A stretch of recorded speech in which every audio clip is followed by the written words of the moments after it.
I thought I was walking into my grandfather's final goodbye, but instead I stepped into the biggest betrayal of my life. My mother had called 3 hours earlier, voice trembling, as she claimed Grandpa Joe was dying and wanted to see the whole family one last time at the old estate. When I pushed through those heavy oak doors expecting tearful hugs and whispered memories, I found a sterile conference room filled with lawyers in expensive suits, distant relatives I barely recognized, and legal documents scattered across a mahogany table like weapons of war. My mother sat stone-faced at the head while my uncle smirked, beside a briefcase overflowing with papers, his eyes gleaming with something that made my stomach turn cold. The silence stretched like a taut wire before snapping. I scanned the room counting 5 lawyers, 7 family members, and enough legal paperwork to choke a courthouse. My mother finally spoke, her voice devoid of the emotion that had filled our phone call just hours before. "Julia, sit down. We need to discuss your father's will." The words hit me like ice water. Dad had passed away 6 months ago, leaving me everything in a decision that had surprised everyone, including me.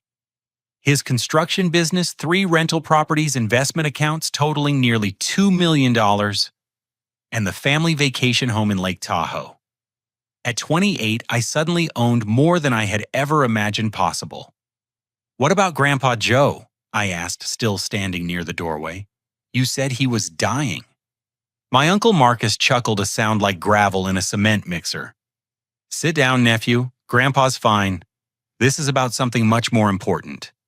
The lead attorney, a thin man with wire-rimmed glasses, cleared his throat. "Mr. Julius Thompson, I'm attorney William Nash. Your family has retained our services to address concerns about the inheritance left to you by your late father." My younger sister Emma shifted uncomfortably in her chair, avoiding my eyes. She had always been close to Mom, but seeing her here felt like a knife between my ribs. "Julius, just listen to what they have to say," she whispered. Attorney Nash shuffled through a thick stack of documents. "Your mother and extended family believe you lack the maturity and financial responsibility to manage such significant assets. We've prepared documentation that would transfer control of these inheritances to a family trust managed by your mother and uncle, with you receiving a monthly allowance." I felt the blood drain from my face. "You want me to sign away my inheritance?"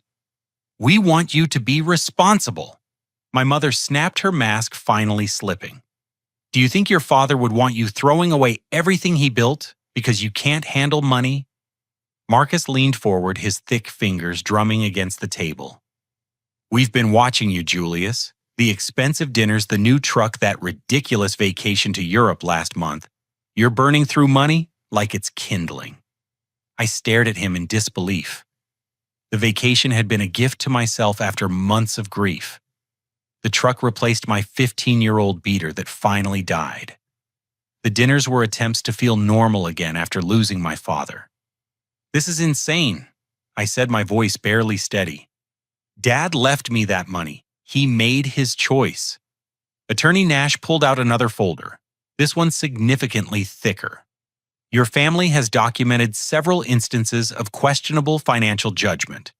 College drinking incidents that led to academic probation. 3 different jobs in the past 5 years. A failed relationship that resulted in significant expenses. The evidence suggests a pattern of irresponsibility." Emma finally looked at me, her eyes red with unshed tears. "Julius, when Dad got sick, you weren't there. You were too busy with your life in the city to help us.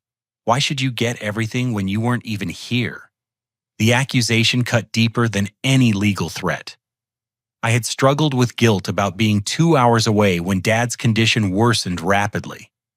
My marketing job in Sacramento required long hours, and I had visited every weekend. But it never felt like enough. "I was working to support myself," I protested. "I couldn't just abandon my career." "But you could abandon your family," my mother said coldly. "Your father built that business with his bare hands, and you think you deserve it because of some legal document." Marcus opened his briefcase and pulled out a check. "We're not unreasonable. Sign the papers, and you get $50,000 immediately, plus $2,000 a month for life. That's more than most people ever see. I stared at the check, watching the numbers blur as emotions crashed over me. $50,000 versus $2 million. $2,000 a month versus owning properties that generated 10 times that amount. They were offering me scraps from my own table. Attorney Nash slid papers across the polished surface. This arrangement protects everyone, Julius. The family business continues operating successfully. The properties maintain their value, and you receive guaranteed income without the stress of management. What if I refuse? I asked. The room fell silent except for the grandfather clock ticking in the corner. Marcus and my mother exchanged glances before he spoke. That would be unfortunate for everyone involved, Marcus said, his voice carrying an unmistakable threat. Especially since there are aspects of your father's final months that might interest the IRS. Tax implications that could tie up the inheritance in legal battles for years. My hands clenched into fists. They were threatening me in a room full of lawyers, using my father's death as leverage. I looked around the table at faces I had known my entire life, searching for any sign of the family I remembered. Instead, I saw strangers motivated by greed, willing to destroy me to get what they wanted. But I also saw something else. Nervous glances between the attorneys, sweat beading on Marcus's forehead despite the air conditioning. My mother's hands trembling slightly as she reached for her water glass. They were scared, which meant they weren't as confident about their legal position as they pretended to be. And that gave me the first glimmer of hope I had felt since walking into this ambush. The next hour unfolded like a master class in psychological warfare. Attorney Nash produced bank statements showing withdrawals from my father's business accounts, thousands of dollars moved in the weeks before his death. My stomach dropped as I realized what they were implying. These transfers occurred during your father's final illness. Nash explained, his tone clinically detached. There are questions about whether these funds were moved appropriately. Marcus slid his chair closer to mine, invading my personal space with practiced intimidation. Your father was heavily medicated those last few weeks, Julius. His signature on these transfer authorizations might not hold up under scrutiny.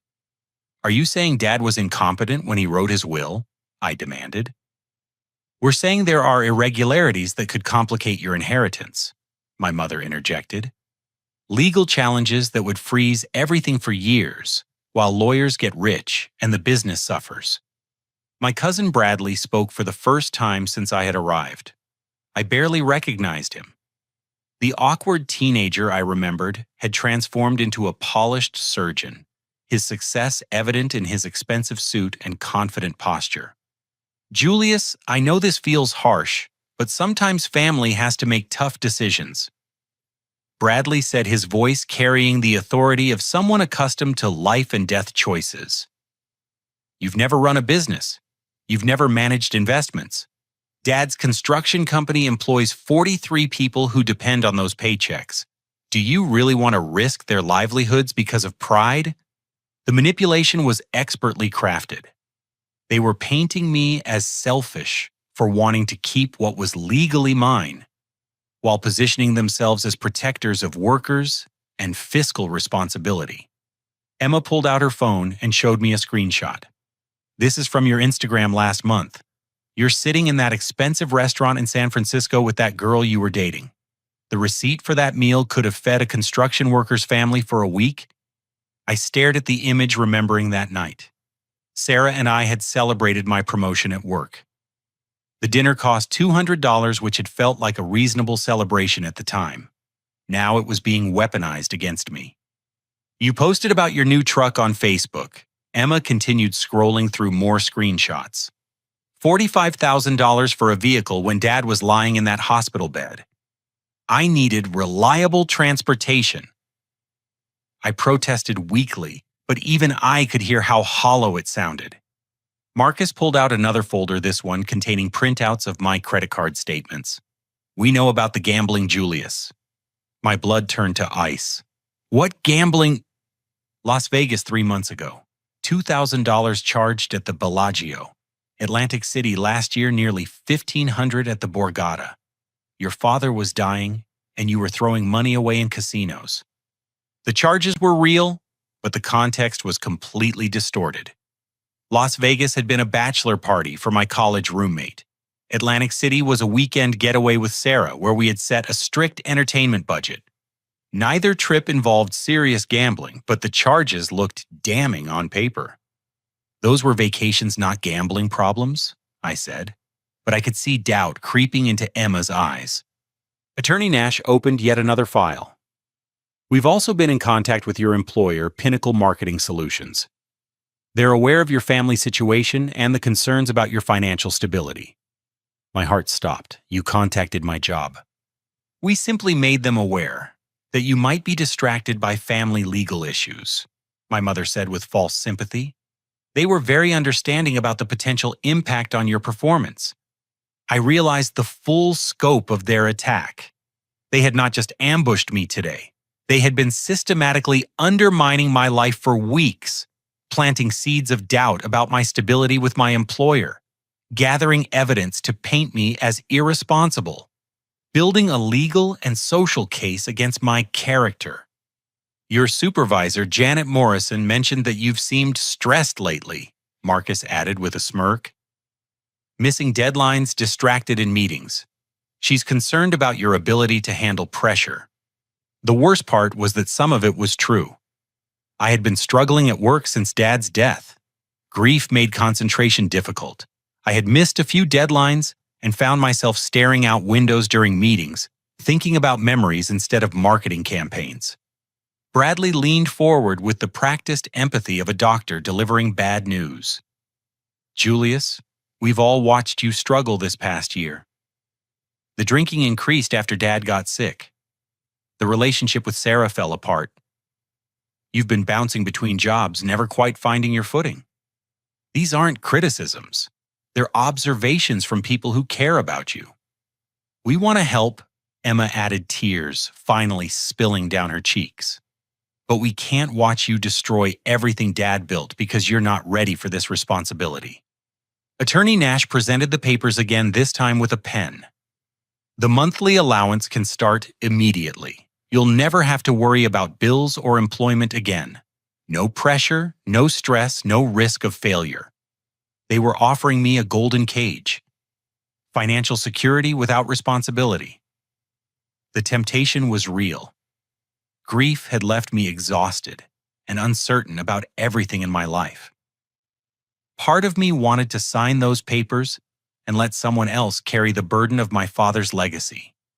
But another part of me, the part that remembered Dad teaching me to swing a hammer and calculate job costs, rebelled against their manipulation. He had chosen me for a reason, even if I could not yet understand what that reason was. I need time to think, I said. Marcus's expression hardened. Time is a luxury you might not have, nephew. Legal challenges move fast, and once they start stopping them, becomes very expensive. You have until tomorrow morning, my mother declared. After that, we file papers questioning your father's mental competency during his final weeks. The inheritance gets frozen, the business operations halt, and everyone suffers while lawyers sort through years of legal battles. I looked around the table one more time, seeing my family transformed into adversaries. But I also noticed something else that gave me pause. Despite their confident presentation, nervous energy filled the room. Attorneys who avoided direct eye contact. Family members who fidgeted with their hands. My mother's forced composure that cracked around the edges. They needed my signature more than they were admitting, which meant their legal position was not as strong as they claimed. And that realization planted the first seed of a plan that would change everything. The revelation came from the most unexpected source. Emma, visibly distressed by the mounting tension, made a crucial slip that unraveled the entire deception. I just don't understand why Grandpa Joe had to find out this way, she said, wiping tears from her eyes. When he calls from Montana tonight, how are we supposed to explain this mess? The room went dead silent. Marcus shot Emma a look, that could have melted steel while my mother's face drained of all color. Montana, I repeated slowly. I thought Grandpa was dying here. Emma's eyes widened as she realized her mistake. I meant after he gets back from... Emma, stop talking, Marcus commanded, but the damage was done. I stood up so fast my chair toppled backward. Grandpa Joe is on a fishing trip in Montana. He's not dying at all. Attorney Nash shuffled his papers nervously while the other lawyers exchanged worried glances. The foundation of their emotional manipulation had just crumbled, and everyone in the room knew it. Sit down, Julius, my mother said desperately. Let me explain. Explain what? That you lied to get me here. That you invented a dying grandfather to trick me into this ambush. Bradley attempted damage control. The point is still valid, Julius. The inheritance issues remain regardless of Grandpa's health. But I was not listening to Bradley anymore. My mind was racing, connecting dots that painted a horrifying picture. If they had lied about Grandpa Joe, what else were they lying about? I thought about the bank statements Nash had shown me, the mysterious transfers from Dad's business accounts. Who authorized those money transfers you showed me? I demanded. The silence stretched uncomfortably before Marcus answered. Your father signed the authorizations. While he was heavily medicated and supposedly incompetent, the same man you claim was not mentally fit to write his will. Attorney Nash cleared his throat. The timeline is complicated, Mr. Thompson. No, it's not complicated at all, I said, my voice gaining strength. You can't argue that Dad was incompetent to leave me an inheritance, but competent enough to authorize large withdrawals. Those are contradictory legal positions. I walked to the window, my mind churning through everything I had observed. My mother's gambling addiction that she thought I did not know about. The frequent trips to Reno that she claimed were visiting friends. The credit card bills I had glimpsed during Dad's illness that showed casino charges. Where did those transferred funds go? I asked, turning back to face the room. Business expenses, Marcus said too quickly. What kind of business expenses require $30,000 in cash withdrawals during the 2 weeks before Dad died? My mother's composure finally shattered completely. She began sobbing, not the manipulative tears she had used earlier, but deep, wrenching sobs of someone whose world was collapsing. I never meant for it to go this far, she whispered between sobs. I just needed to borrow some money to cover temporary debts. The truth hit me like a physical blow. You've been stealing from Dad's business. Not stealing, Marcus protested. Your mother is a partial owner of the company. She has every right to access funds for legitimate purposes. What legitimate purposes require lying to your dying husband and forging his signature? Emma gasped. Mom, you didn't really forge Dad's signature, did you? My mother's continued sobbing was answer enough. The lawyers were now actively distancing themselves physically, pushing their chairs back from the table as they realized they might have been participating in a fraud scheme. I pulled out my phone and began scrolling through my father's business banking app. I had been given access to the accounts as beneficiary, but had not looked closely at the transactions during his final weeks, trusting that everything was being handled properly. What I found made my blood boil. Withdrawal after withdrawal, each one signed with a version of my father's signature that grew progressively shakier and less accurate. Near the end, the signatures barely resembled his handwriting at all. $47,000, I said, reading from the screen. $47,000 stolen from a dying man's business accounts. I was going to pay it back, my mother pleaded. I just needed time to get my situation under control. What situation? I demanded.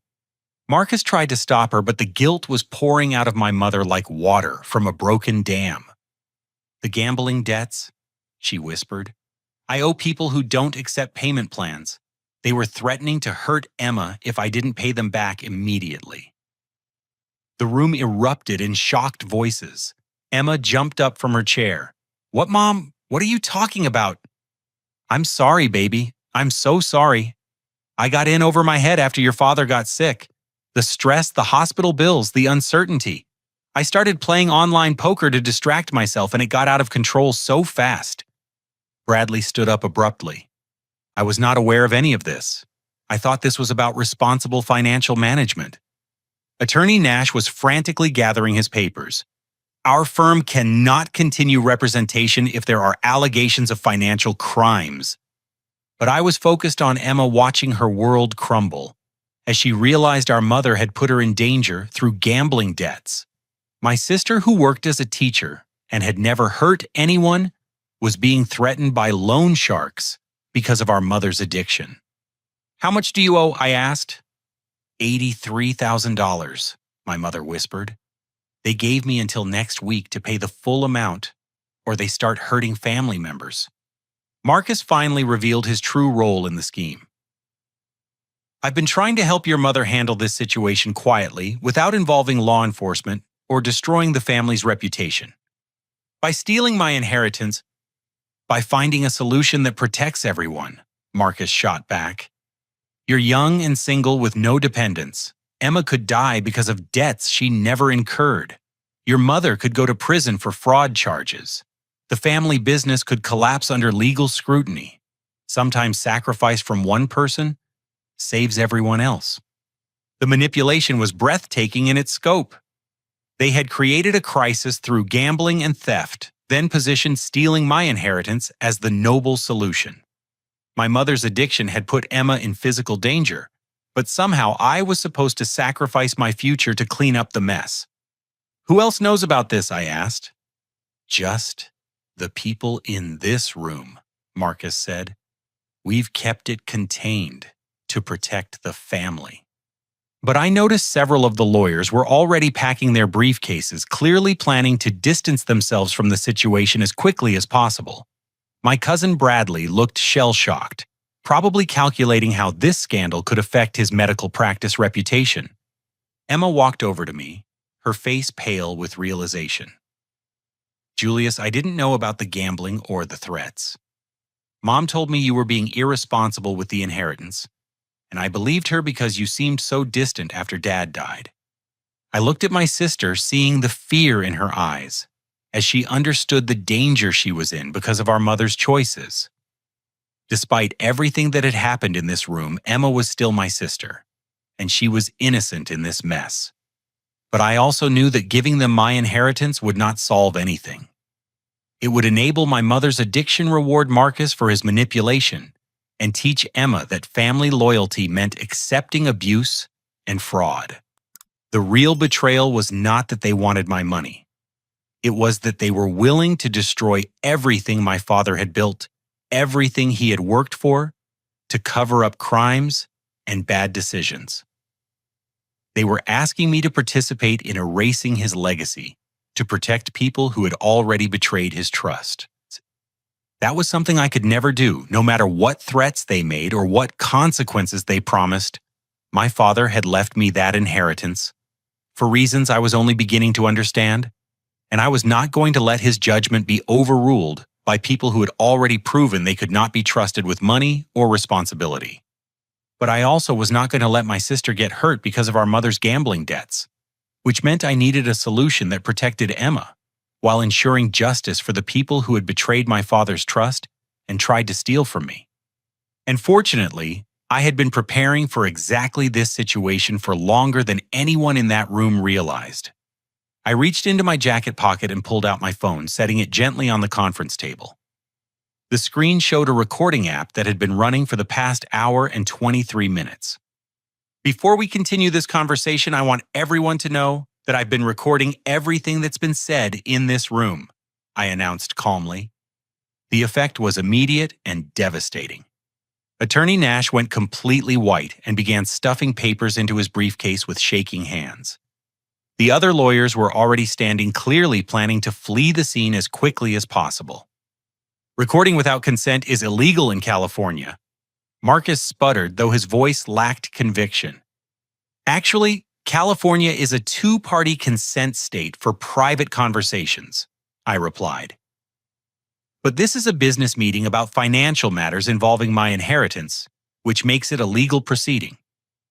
And since you invited me here under false pretenses to commit fraud, I think law enforcement will be very interested in these recordings regardless of technical consent issues. My mother stared at the phone like it was a loaded weapon. Julius, please, don't destroy your family over money. I'm not destroying anything, Mom. You already did that when you started stealing from Dad's business and lying to dangerous people about money you didn't have.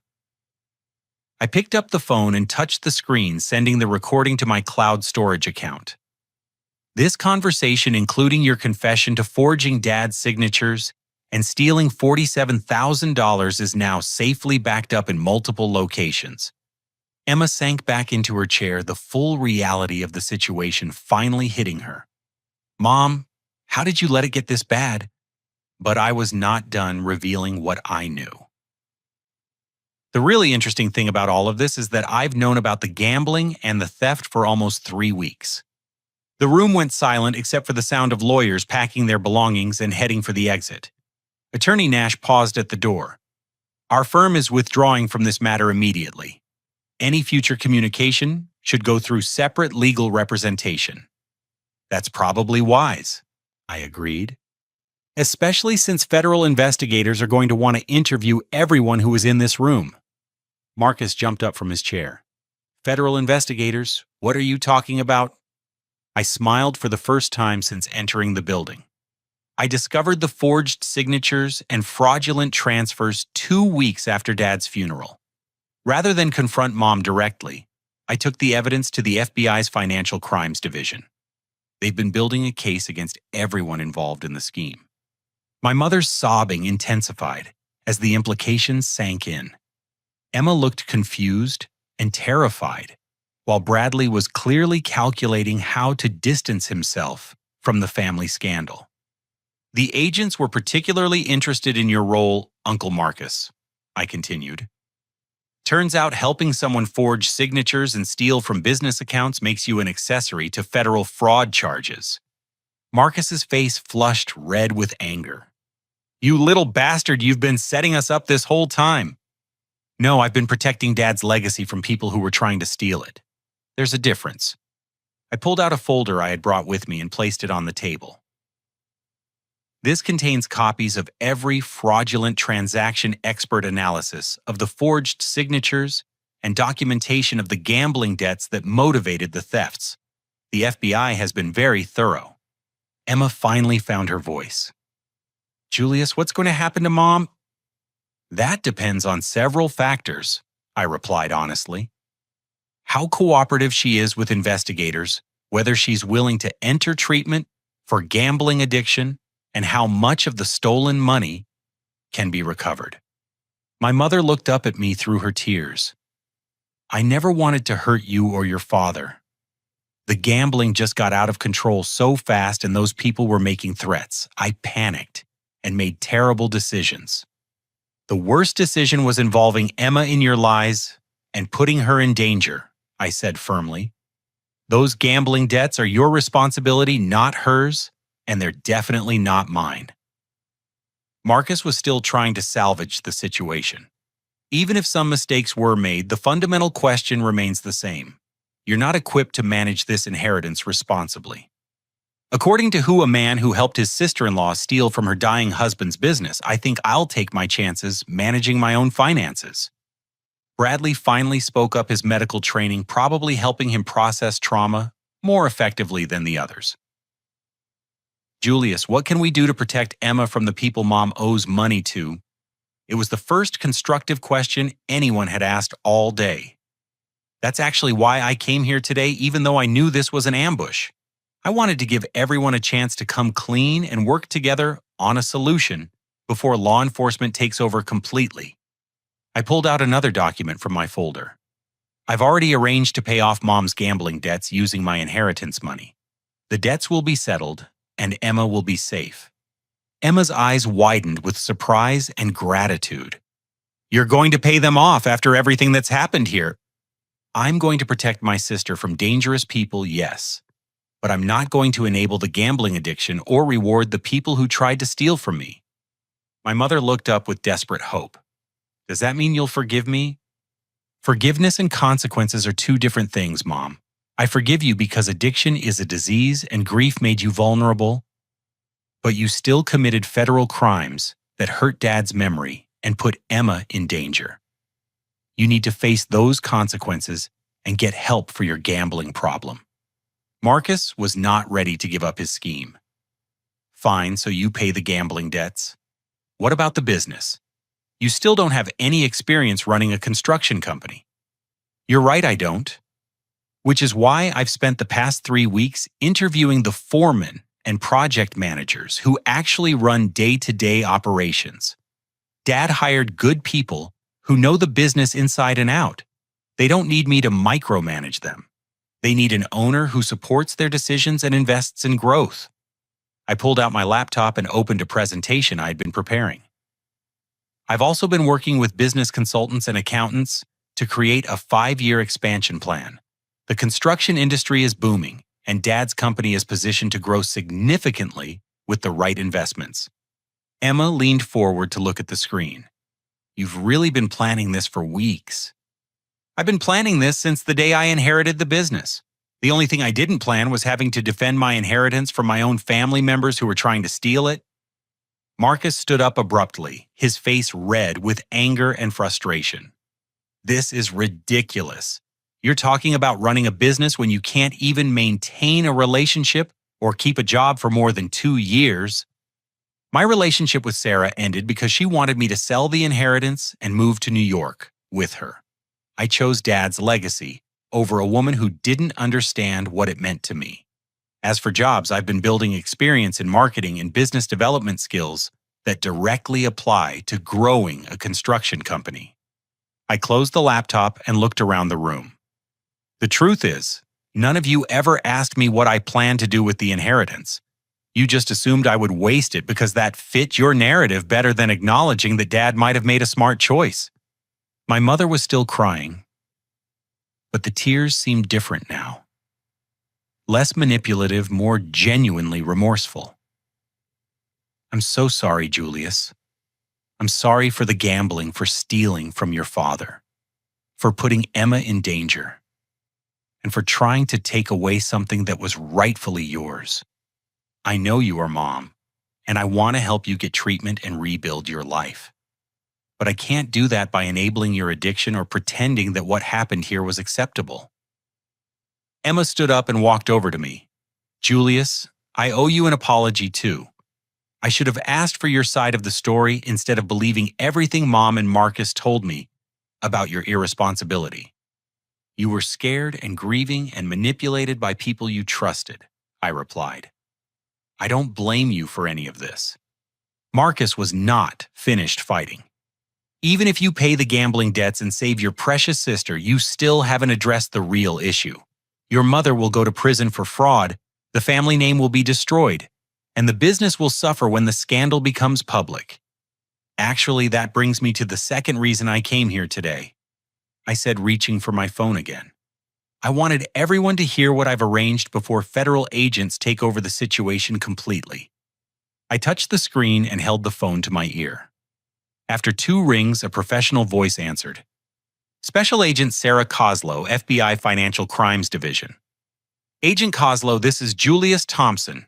I'm at the family meeting we discussed. The confession has been recorded, and I'm ready for the next phase. Understood, Mr. Thompson. We'll be there in 5 minutes. I ended the call and looked around the room at the shocked faces staring back at me. Like I said, I only brought one person to this meeting, but she's been waiting outside for the past hour, and she's about to join our conversation. The sound of car doors slamming outside sent visible panic through the remaining people in the room. Marcus rushed to the window and peered through the blinds, his face going pale, as he watched federal agents approaching the building. You son of a bitch, he snarled at me. You've been working with the FBI this whole time. Not the whole time, I corrected. Just since I discovered that my mother was stealing from my father's business accounts, and you were helping her cover it up. Emma grabbed my arm desperately. Julius, please tell me you're not having Mom arrested in front of me. The FBI is here to take statements and gather evidence, I replied gently. What happens after that depends on how cooperative everyone is and what kind of plea arrangements can be made. The conference room door opened, and Special Agent Sarah Koslow entered, followed by two other agents. She was a professional-looking woman in her 40s, with short blonde hair and the kind of authoritative presence that immediately commanded respect. Good afternoon, everyone. I'm Special Agent Koslow with the FBI Financial Crimes Division. We're here to discuss allegations of bank fraud, forgery, and conspiracy related to the estate of Mr. Robert Thompson. Marcus attempted to lawyer his way out of the situation. We demand to speak with our attorneys before answering any questions. That's certainly your right, Agent Koslow replied calmly. However, I should inform you that we've already obtained warrants for your financial records, phone records, and bank surveillance footage showing you helping Mrs. Thompson make several large cash withdrawals using forged authorizations. She pulled out a tablet and showed Marcus a series of bank security photos. In them, he could be seen standing beside my mother at a teller window, clearly visible as she signed my father's name to withdrawal slips. The handwriting analysis came back this morning. Agent Koslow continued. Expert testimony will confirm that none of these signatures were written by Robert Thompson. However, we do have fingerprint evidence linking both of you to the fraudulent documents. My mother stopped crying and looked directly at the agent. I want to cooperate fully with your investigation. I committed crimes, and I'm prepared to accept responsibility for my actions. Agent Koslow nodded approvingly. That's the smart choice, Mrs. Thompson. Cooperation at this stage can significantly impact sentencing recommendations. Emma was trying to process everything happening around her. Agent Koslow, what does this mean for my mother? Will she go to prison? That will depend on several factors, the agent replied professionally. The amount of money involved, her willingness to cooperate, whether she enters treatment for gambling addiction, and her criminal history. First-time offenders who show genuine remorse and make efforts at restitution often receive more lenient sentences. I pulled out the document I had prepared and handed it to Agent Koslow. My mother's gambling debts totaled $83,000. I've arranged to pay those debts in full to ensure no family members are harmed by loan sharks. The stolen money from my father's business was $47,000. I'm also prepared to make a restitution payment to cover that amount plus interest and penalties.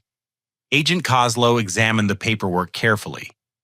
Mr. Thompson, this level of cooperation and restitution will definitely be noted in our report to the U.S. Attorney's Office. Marcus was not ready to give up. This is entrapment. Julius lured us here under false pretenses and recorded us without proper consent. Agent Koslow smiled slightly. Actually, Mr. Sanchez, you lured Mr. Thompson here under false pretenses. He was told his grandfather was dying, when in fact you and his mother were planning to coerce him into signing away his legal inheritance. As for the recording, California law allows recording when there's reasonable suspicion of criminal activity, which clearly existed given the prior evidence of fraud. She pulled out handcuffs and approached Marcus. Marcus Sanchez, you're under arrest for conspiracy to commit fraud, aiding and abetting bank fraud, and attempted extortion. You have the right to remain silent. Marcus's arrest was swift and professional, but watching my uncle handcuffed was still emotionally difficult. Despite everything he had done, he was family, and seeing him led away by federal agents felt like another death in our family. Agent Koslow turned to my mother. Linda Thompson, based on your cooperation and Mr. Thompson's willingness to provide full restitution, we're prepared to offer you a plea agreement. You would plead guilty to bank fraud charges, enter a court-supervised gambling addiction treatment program, perform community service, and serve 18 months in a minimum security federal facility. My mother nodded through her tears. I accept those terms. I know I need help, and I know I deserve consequences for what I've done. Emma was holding my mother's hand, both of them crying, as the reality of the situation sank in. Despite all the betrayal and manipulation, watching my mother accept responsibility for her crimes was heartbreaking. Bradley had been silent throughout the arrest, probably calculating how to protect his medical career from family scandal. Agent Coslow, I want to clarify that I was not aware of any criminal activity. I was told this meeting was about responsible financial management. We're aware of your limited involvement, Dr. Thompson, the agent replied. However, we will need a full statement about what you were told and what you observed here today. I looked around the conference room that had been the scene of so much betrayal and manipulation just hours earlier. Federal agents were now documenting evidence and taking statements. My uncle was in custody. My mother was facing federal charges. Emma was traumatized by learning about threats against her life. But underneath all the pain and chaos, I felt something I had not experienced since my father's death: clarity about my purpose and confidence in my ability to honor his legacy. Agent Coslow approached me as her colleagues finished their work.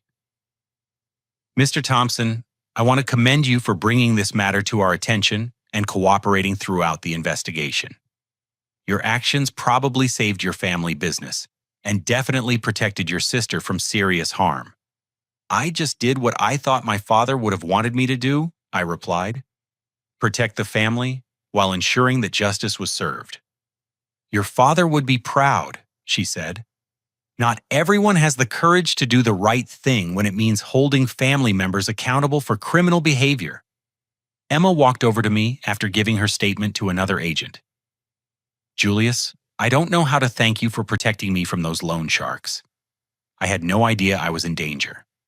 You don't need to thank me for protecting my sister, I replied, putting my arm around her shoulders. That's what family is supposed to do for each other. What happens now? She asked. I looked out the window at the family estate where we had spent so many happy childhood memories before gambling addiction and greed had corrupted the people we trusted most. Now we rebuild, I said. We get Mom the help she needs, we run Dad's business the way he would have wanted, and we create the kind of family he always hoped we could be. But even as I said the words, I knew the hardest work was still ahead of us. 6 months later, I sat in the visitor's room at the minimum security federal facility where my mother was serving her sentence. She looked healthier than she had in years, with clear eyes and the kind of peace that comes from finally being honest about your problems. The gambling addiction counseling has been incredible, she told me during our weekly visit.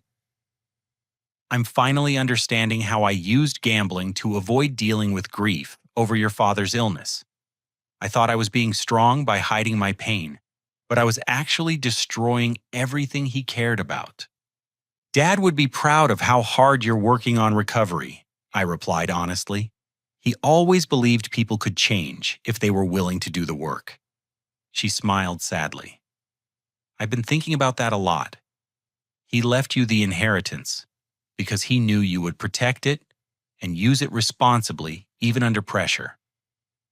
I tried to take that away from you because I was too ashamed to ask for help with my problems. The past 6 months had brought major changes for our entire family. Marcus was serving a longer sentence at a different facility, his cooperation with investigators having been minimal compared to my mother's full disclosure. Bradley had testified as a witness and managed to avoid any professional consequences, though our relationship remained strained. Emma had recovered from the trauma of learning about the threats against her, but she had also grown stronger and more independent. She was now living in her own apartment and had started graduate school to become a family therapist, inspired by our mother's struggle with addiction. "How is the business doing?" my mother asked, as she did during every visit. "Better than I ever imagined possible," I replied with genuine excitement. Remember how Marcus kept saying I didn't have experience running a construction company? Turns out the most important part of running Dad's business was listening to the people he hired and supporting their expertise. I pulled out my phone and showed her photos from recent job sites. We've grown from 43 employees to 62 employees in 6 months. The foremen and project managers are incredible, and they're excited about having an owner who invests in new equipment and training instead of just taking profits. My mother studied the pictures with obvious pride. Your father hired good people and treated them well. That was always his secret to success. The financial side has been eye-opening too, I continued. I hired a business consultant to review all our operations, and we discovered that Dad was actually undercharging for a lot of projects. We raised our prices to market rates and improved our profit margins by 30% without losing any customers. What about the inheritance money that was stolen? The $47,000 has been fully recovered through restitution payments and insurance. But more importantly, I've invested heavily in expanding the business. We bought 2 new excavators and hired a full-time safety manager. The insurance company reduced our premiums because of improved safety protocols. My mother leaned forward with interest. You've really found your calling in this business. I think I have. The marketing background has been incredibly useful for developing client relationships and building our reputation. We're bidding on larger projects now, including some commercial developments that could double our annual revenue. And Emma, how is she handling everything? She's doing amazingly well, I said, with genuine admiration for my sister. The graduate program is challenging, but she's passionate about helping families deal with addiction and financial trauma. She's actually working with some of the other inmates here as part of her practicum. My mother's eyes filled with tears. I'm so proud of both of you for building something positive from this mess I created. We're building something positive because you were brave enough to get help and change, I corrected. The gambling addiction was a disease, not a moral failing. Getting treatment was the first step toward healing our family. We talked for another hour about her progress in treatment, my plans for the business, and Emma's academic success. As visiting time ended, my mother asked the question that had been weighing on both our minds. Julius, do you think you'll ever be able to fully forgive me for what I did to your father's legacy? I considered the question carefully before answering. Mom, forgiveness isn't something that happens all at once. It's an ongoing choice to build something better instead of staying stuck in anger and resentment. That sounds like something your father would have said. I think Dad understood that loving someone means holding them accountable when they make destructive choices, not enabling their worst impulses. He would have wanted you to get help for the gambling addiction, and he would have wanted justice for the people who were hurt by your choices. Even if that meant sending me to federal prison. Even if it meant sending you to federal prison, I confirmed. Because real love sometimes requires accepting difficult consequences in order to create genuine healing.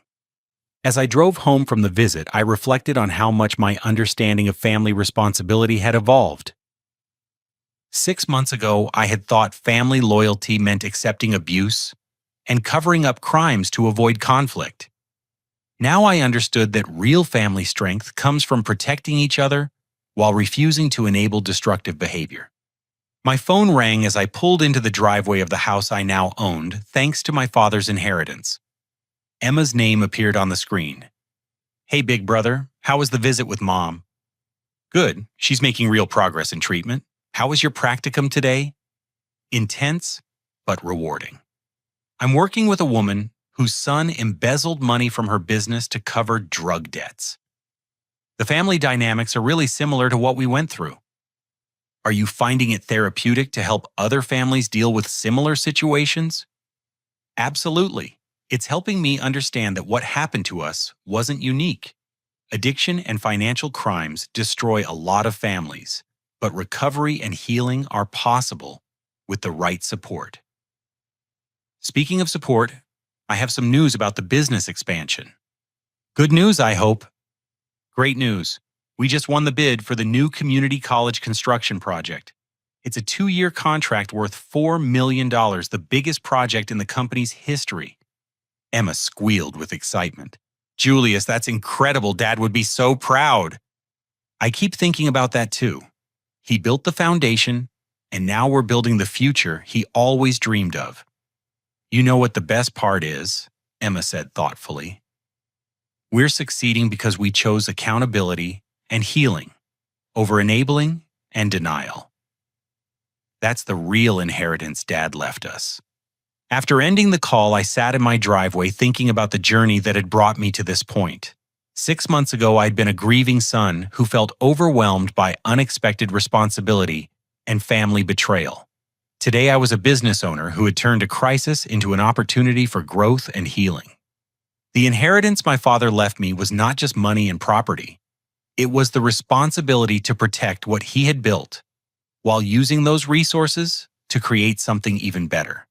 It was the challenge to be accountable for my choices, while holding others accountable for theirs. Most importantly, it was the opportunity to prove that love and justice are not contradictory forces, but complementary aspects of building healthy relationships and strong communities. Tomorrow, I would return to work managing the largest construction project in our company's history. Emma would continue her studies to become a family therapist. My mother would continue her recovery from gambling addiction while serving the consequences of her crimes. And all of us would continue the difficult but rewarding work of rebuilding our family on a foundation of honesty, accountability, and genuine care for each other's well-being. 2 years after that devastating family meeting, I stood in the conference room of Thompson Construction Company's new headquarters, looking out at a bustling job site where our crews were putting finishing touches on the community college project that had transformed our business.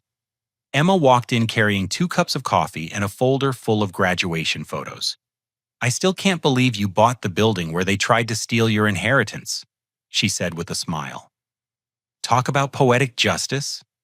"The real estate market worked in our favor," I replied, accepting the coffee gratefully. "When the previous owners defaulted on their mortgage, due to some kind of financial scandal, we got an incredible deal on the perfect location for our expanded operations." "Show me the graduation photos again." I requested, settling into the chair where I had once sat surrounded by lawyers and family members trying to manipulate me into giving away my future. Emma opened the folder and spread out pictures from her master's degree ceremony in family therapy. I never imagined that going through our family crisis would lead me to find my true calling in life. Dad always said that our worst experiences often teach us the most important lessons. I reflected, studying a photo of Emma receiving her diploma. "You're going to help a lot of families avoid the kind of pain we went through." Speaking of Dad, I have something to show you. Emma pulled out a letter written in our father's familiar handwriting. "I found this in Mom's belongings when we cleaned out her apartment. It's addressed to both of us, but she never gave it to us after he died." I recognized the envelope immediately. Dad had always written letters to us on important occasions, a tradition he started when we were children. This one was dated just 2 weeks before his death. "My dear Julius and Emma," I read aloud. "If you're reading this, I'm gone, and I hope you're both supporting each other through the grief. I've been thinking a lot about what kind of legacy I want to leave, and I've realized that money and property are not the most important things I can give you." Emma leaned closer as I continued reading. "The real inheritance I want to leave is the example of how to love people while still holding them accountable for their actions. Your mother has a gambling problem that she's been hiding from me, but I know about it. I also know that she's going to try to access the business accounts after I'm gone to cover her debts." My hands trembled as I read the next paragraph. "Julius, I'm leaving you the inheritance because I trust you to protect it while also protecting your mother and sister. This will be the hardest test you'll ever face, but I believe you have the strength to choose justice and healing over enabling and denial." "He knew," Emma whispered. Dad knew everything that was going to happen. "Emma, your brother is going to need your support, but don't let anyone pressure you into betraying his trust. The money isn't the important part. The important part is learning that real love sometimes requires us to let people face the consequences of their choices so they can get the help they need." The letter concluded with advice that now seemed prophetic. Remember that family strength comes from protecting each other from harm, not protecting each other from accountability. I love you both more than words can express, and I'm proud of the adults you're becoming. Emma wiped tears from her eyes as I finished reading. "Do you think Mom kept this letter because she was ashamed of what she was planning to do? I think she kept it because part of her new dad was right about everything, I replied. She just wasn't ready to face her problems honestly until she hit rock bottom and nearly lost everything.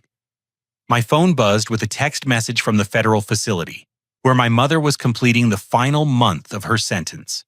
She was being released early due to exceptional progress in addiction treatment and her work as a financial literacy instructor for other inmates. Mom wants to know if we'll pick her up next Friday when she's released, I told Emma. Of course we will. The question is, what happens after that? It was a conversation we had been having regularly as my mother's release date approached. She would need housing employment and ongoing support to maintain her recovery, but she would also need clear boundaries to ensure that our family relationships remained healthy. I've been thinking about offering her a job with the company, I said carefully. Not in a position where she would have access to finances, but maybe as a client relations coordinator or project administrator. Emma considered this thoughtfully. That could be really healing for both of you. She knows the construction business, and she's learned a lot about financial responsibility through her treatment program.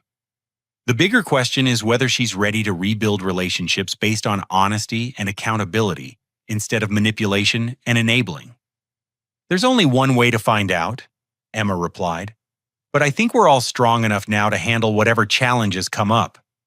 I looked around the conference room that had once been a scene of betrayal and attempted theft, but was now the heart of a thriving business that employed over 80 people and had contracts worth more than $10 million.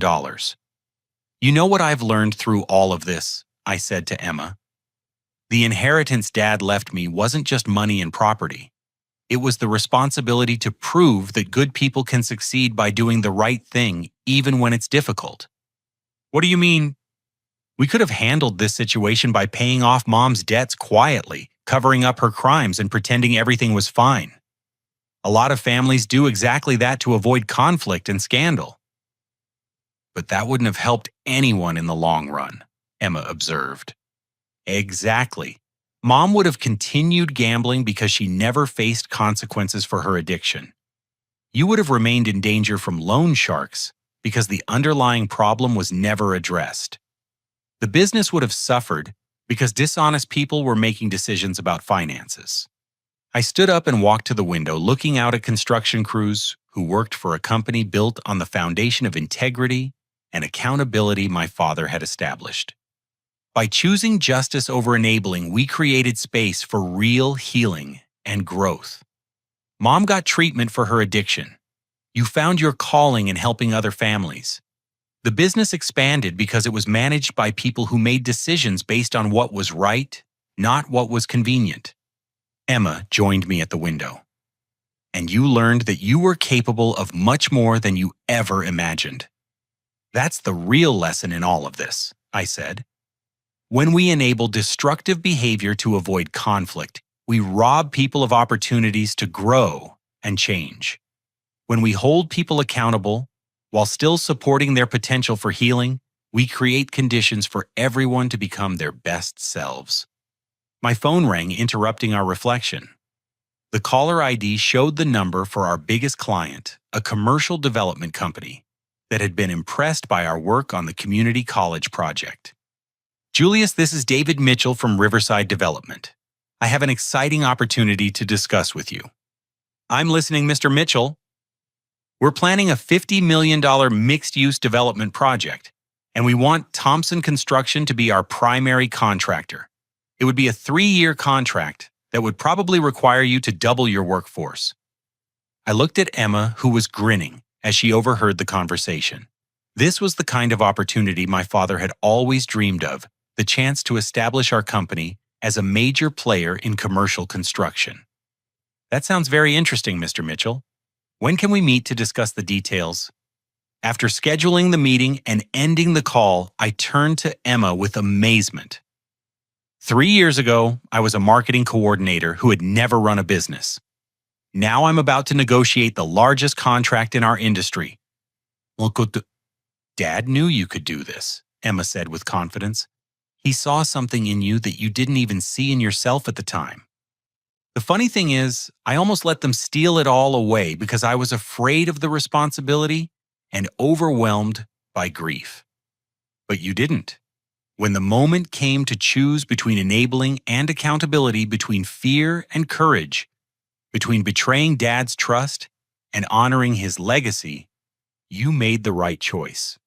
As we prepared to leave the office, I reflected on how much had changed since that awful day when I thought I was visiting a dying grandfather but instead walked into a family ambush.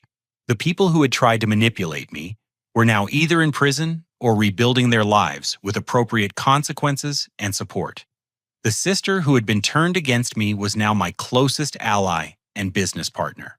The mother who had betrayed my father's trust was preparing to return to society as a recovered person who understood the difference between love and enablement. Most importantly, the inheritance that had nearly been stolen was now generating opportunities and employment for dozens of families while honoring the values my father had spent his lifetime building. Emma, what do you think Dad would say if he could see us now? She smiled as we walked out of the building together. I think he would say that the best inheritance parents can leave their children is not money or property, but the example of how to choose what's right over what's easy, especially when the people we love are making destructive choices. And that real family strength comes from protecting each other while refusing to enable behavior that hurts the people we care about. Exactly. Love and accountability are not opposites. They're two sides of the same commitment to helping each other become the best versions of ourselves. As I drove home that evening, I thought about the question I hoped viewers would consider after hearing my story. In your own family relationships, do you sometimes enable destructive behavior because confronting it feels too difficult or painful? Have there been times when you chose to avoid conflict instead of holding loved ones accountable for choices that were hurting themselves or others? The hardest lesson I learned was that genuine love sometimes requires us to allow people to experience the consequences of their decisions, even when watching them struggle breaks our hearts. But I also learned that when we create space for accountability and healing, instead of enabling and denial, we give everyone the opportunity to grow into stronger, healthier versions of themselves. If this story resonated with you, I would love to hear about your own experiences with balancing love and accountability in family relationships. Please share your thoughts in the comments below, and don't forget to like this video if it provided value or insight into handling difficult family situations. I hope you'll subscribe to hear more stories about overcoming betrayal and building stronger relationships through honest communication and healthy boundaries. And please share this story with anyone who might benefit from understanding that protecting people we love sometimes means refusing to protect them from the consequences of their choices. Thank you for listening to my story, and I wish you the courage to choose accountability and healing over enabling and conflict avoidance in your own relationships.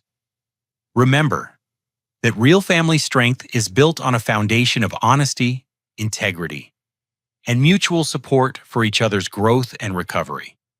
The inheritance my father left me was not just financial resources, but the wisdom to understand that love and justice work together to create conditions where everyone can heal, grow, and build a better future together.